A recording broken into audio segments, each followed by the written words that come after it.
अनंत T. आता Nataraj 250 gram चहा powder सोबत 25 रुपये किमतीची गुळ पावडर अगदी मोफत। आजच नजीकच्या किराणा माल दुकानात जाऊन खरेदी करा। अनंत प्या, आनंदी रहा।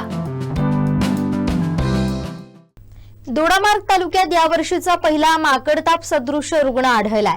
त्यामुळे स्थानिक आणि आरोग्य यंत्रणेमध्ये चिंतेची लाट पसरली आहे। जवळच्या जंगलांमध्ये वाढलेल्या माकडांच्या उपद्रवामुळे हा ताप फैलावाची शक्यता वाढली आहे। मात्र सर्व ग्रामस्थांनी याबाबत जागृत राहण्याचे आवाहन आरोग्य विभागाकडून करण्यात आलंय।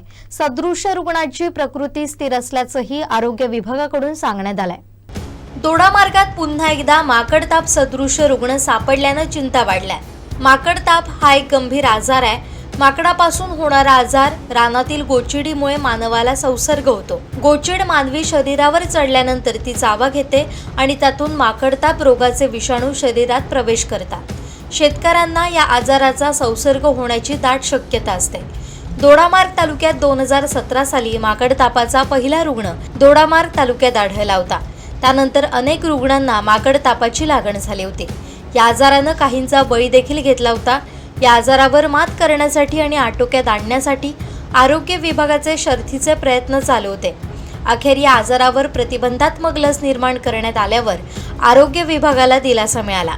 त्यामुळे माकडताप सदृश्य रुग्णांना या आजारापासून वाचवण्यास प्राप्त परिस्थितीत पर्याय निघाल्यानं दिलासा मिळालाय। रुग्णाच्या प्रकृतीवर लक्ष ठेवण्यासाठी आरोग्य विभागानं आवश्यक सूचना जारी केल्या। तसेच गावोगावी लसीकरणाची मोहीम राबवून सुरक्षा कवच देखील दिलंय।